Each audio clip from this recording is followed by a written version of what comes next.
ये अपने सबसे दुर्गम इलाकों में भी जीवन का पोषण करता है।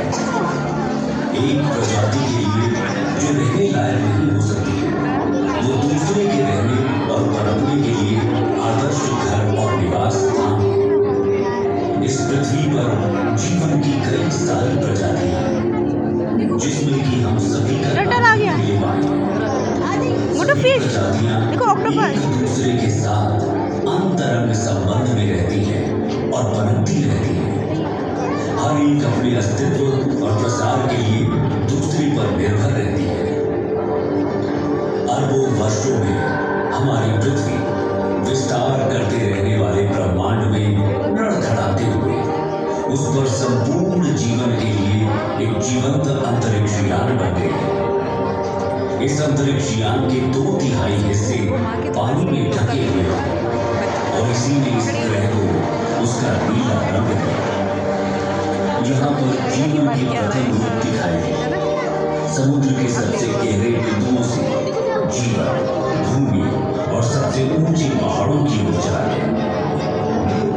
पृथ्वी की गहराई में इसकी गर्म मैंटल और फिर बाहरी और आंतरिक कोश है। वहां का तापमान लगभग 5400 डिग्री सेल्सियस होने का अनुमान है, जो सूर्य की सतह के तापमान के लगभग बराबर है। ऐसा माना जाता है कि पृथ्वी का आंतरिक कोर धीरे धीरे बढ़ रहा है, क्योंकि आंतरिक कोर की सीमा पर तरल बाहरी कोर पृथ्वी के आंतरिक भाग के क्रमिक शीतलन के कारण प्रति अरब वर्ष लगभग 100 डिग्री सेल्सियस पर ठंडा और ठोस हो जाता है। पृथ्वी के आंतरिक और बाहरी कोर में निर्मित कन्वेक्शन करंट्स अर्थात हमारे ग्रह की चुंबकीय फील्ड्स का निर्माण करते हैं।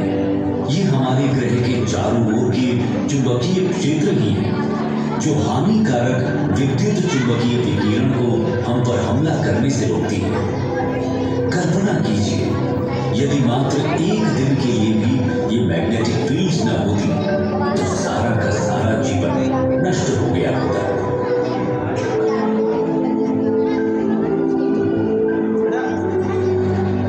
महासागरीय धाराएं समुद्री जल की निरंतर निर्देशित गति है, जो उस पर कार्य करने वाली कई शक्तियों द्वारा उत्पन्न होती है, जिसमें हवा, तापमान, टूटती लहरें, गहराई की रूपरेखा और तटरेखाएं, साथ ही अन्य धाराओं की दिशा और ताकत के साथ इसका इंटरैक्शन शामिल है।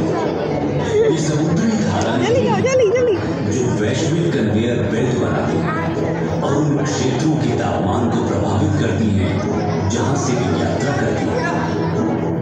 धरती मां ने अपने ऊपर अरबों वर्षों में स्वयं को विकसित किया है।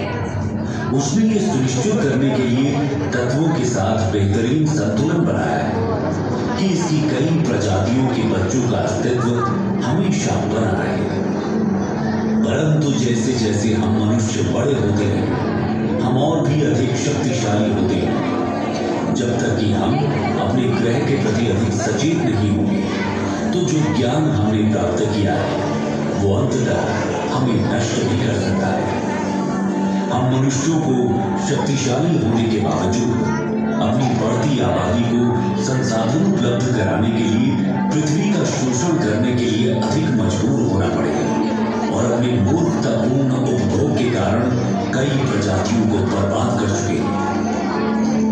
पृथ्वी ने हमें पहले से ही चेतावनियां देना शुरू कर दिया है। प्रमुख जलवायु परिवर्तन, ध्रुवीय टोपी का पिघलना, जो कि हमारे मीठे या ताजे पानी का सबसे बड़ा भंडार है, न केवल उसके भंडार को बर्बाद करता है, बल्कि पृथ्वी की ऊपरी तह को भी विकृत करता है, जिसके फिर दूरगामी परिणाम होते हैं।